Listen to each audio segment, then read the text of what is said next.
भारत के कई शहरों में सुबह सुबह लगने वाली फूलों की मंडी। देश के कई कोनों से आए इन फूलों का बड़ा हिस्सा शादियों और आयोजनों की सजावट के साथ साथ दरगाहों और मंदिरों में इस्तेमाल किया जाता है। श्रद्धालु फूलों को प्रकृति की पवित्र भेंट मानते हैं और उन्हें अपने आराध्य को समर्पित करते हैं।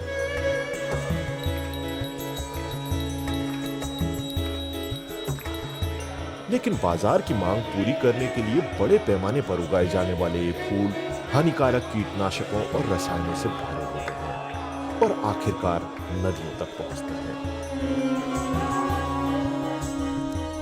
फूलों की ज्यादा मात्रा हमारी गंगा नदी की बायोफिजिकल स्थिरता पर भारी पड़ रही है।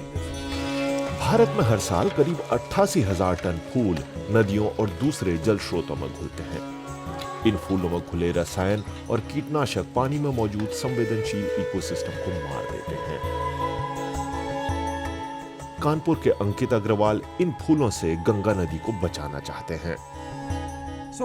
हम सीधे मंदिरों से इन फूलों को जमा करते हैं और अपनी यूनिट तक लाते हैं। वहाँ इन्हें धोकर इनसे कीटनाशक हटाए जाते हैं और फिर इन फूलों को अगरबत्ती, धूपबत्ती और गुलाल में बदला जाता है। ये मटेरियल एकदम लेदर की तरह व्यवहार करता है। अग्रवाल की फूल नाम की कंपनी में 100 से ज्यादा लोग काम करते हैं। इनमें ज्यादातर महिलाएं हैं।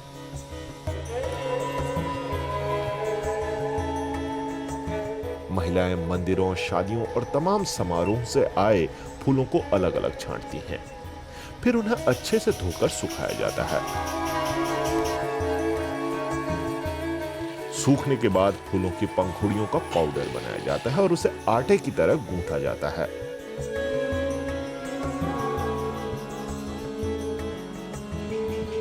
अगरबत्ती और धूपबत्ती के लिए मटेरियल इसी तरह तैयार होता है। यहाँ काम करने वाली महिलाओं को भी पता है कि वो किस तरह पर्यावरण और समाज की मदद कर रही हैं।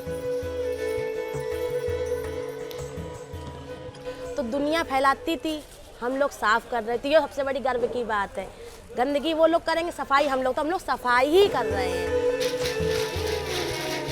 2017 में शुरू हुई कंपनी फूल की इन अगरबत्तियों का बाजार धीरे धीरे बढ़ रहा है।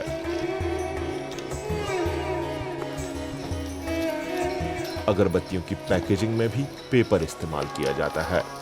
इस पैकेजिंग की बदौलत अगरबत्ती के हर खरीदार को अपने घर में एक औषधीय पौधा उगाने का मौका भी मिलता है। पैकेजिंग का हमारा आइडिया अनोखा है। हम पैकेजिंग मटेरियल में बीज मिलाते हैं। उदाहरण के लिए तुलसी का पौधा। आइडिया ये था कि इस प्रोडक्ट के इस्तेमाल के बाद आप इस पैकेट को गाड़ दीजिए और वहां तुलसी का एक पौधा उग जाएगा। स्थानीय स्तर पर महिलाओं को रोजगार देने के साथ ही अब फूल कंपनी लेदर जैसे गुण वाले इस मटेरियल को यूरोपीय फैशन हाउसेस तक पहुंचाना चाहती है। यानी पूजा के फूल भविष्य में नदियों की अलग ढंग से आराधना कर सकते हैं।